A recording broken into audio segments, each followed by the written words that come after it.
स्वागत है।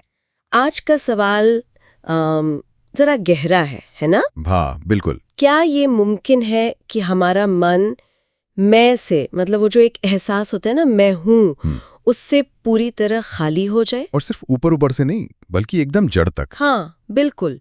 हमारे पास जे कृष्णमूर्ति के विचारों पर आधारित एक बातचीत का अंश है, जिसमें इसी मैं के स्वभाव पर और इससे पार कैसे जाया जाए, इस पर बात हो रही है। हाँ, काफी दिलचस्प चर्चा है वो। तो आज हम यही समझने की कोशिश करेंगे कि भाई ये मैं आखिर है क्या चीज, और इसे इतनी बड़ी समस्या क्यों कहा जा रहा है, और क्या वाकई इससे पूरी तरह मुक्त हुआ भी जा सकता है, मतलब जैसा कि वो बातचीत इशारा करती है। हाँ, तो आइए जरा इसको खोलकर देखते हैं। तो बातचीत शुरू होती है इसी सवाल से कि ये मैं है क्या। स्रोत के मुताबिक ये हमारे सारे अनुभव, हमारे ख्याल, हमारी उम्मीदें, हमारे डर, हाँ, सुख की तलाश, हमारी पहचाने, जैसे कि मैं भारतीय हूँ या मैं इस धर्म का हूँ, इन सब का एक तरह से जमावड़ा है।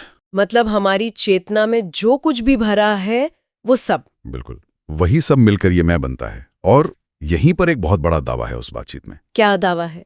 कि यही मैं है जो दुनिया में सारे बंटवारे, झगड़े, हिंसा, तकलीफ, इन सब की असली जड़ है।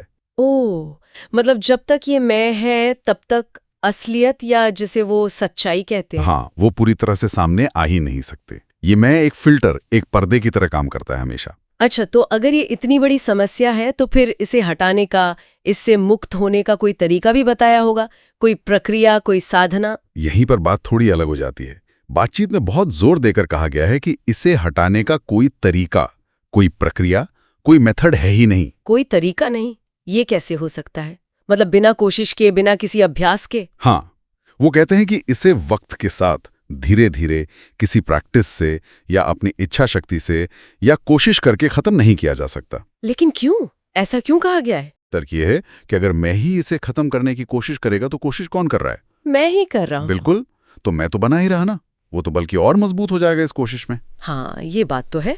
तो अगर मैं कोशिश करेगा तो वो खत्म नहीं होगा? हाँ, इसलिए वो कहते हैं कि इसका अंत अगर होना है तो वो किसी प्रक्रिया के आखिर में नहीं होगा, वो तो तुरंत एक पल में, एक झटके में होगा। समय का इसमें कोई रोल नहीं है। अच्छा, तो अगर कोई प्रक्रिया नहीं, कोई कोशिश नहीं करनी, तो फिर रास्ता क्या है?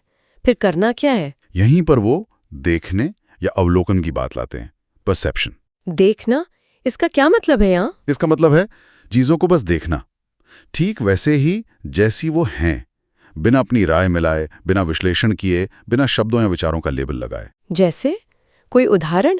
जैसे मान लीजिए आप एक पेड़ को देखते हैं, तो बस उसे देखना, ये नहीं सोचना कि ये आम का पेड़ है या नीम का, या इससे क्या फायदा है, या ये कितना सुंदर है या नहीं। बस देखना, बिना किसी विचार के।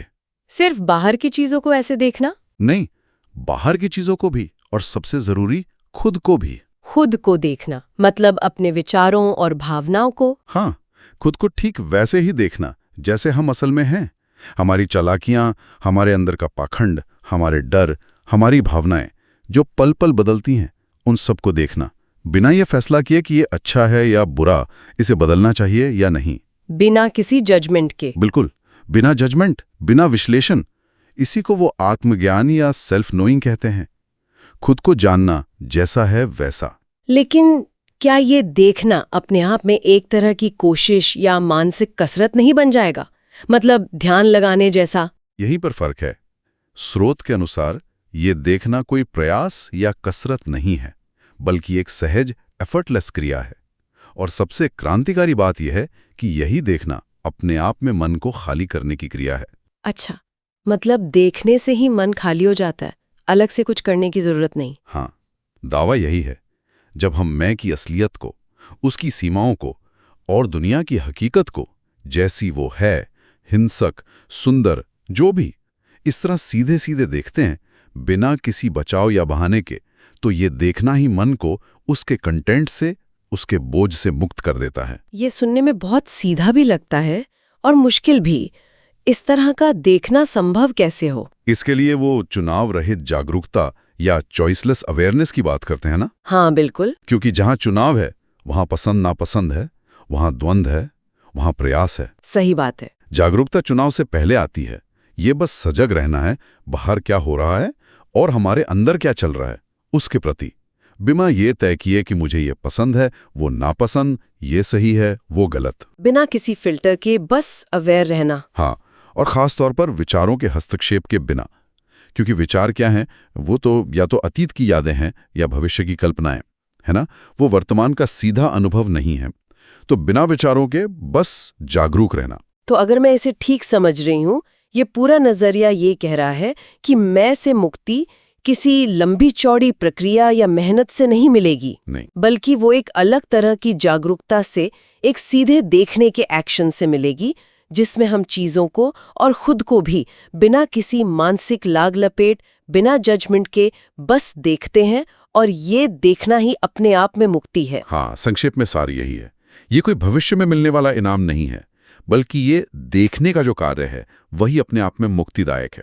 ऐसा उस बातचीत का निचोड़ है। तो आज हमने जे कृष्णमूर्ति के विचारों के आईने में ये समझने की कोशिश की कि मैं से मुक्ति का रास्ता शायद किसी जानी पहचानी विधि या साधना में नहीं, बल्कि हर पल की एक खास तरह की जागरूकता, चुनाव रहित जागरूकता और चीजों को सीधे सीधे देखने में ही छुपा हो सकता है। हाँ, और ये वाकई एक गहरा विचार छोड़ जाता है सोचने के लिए।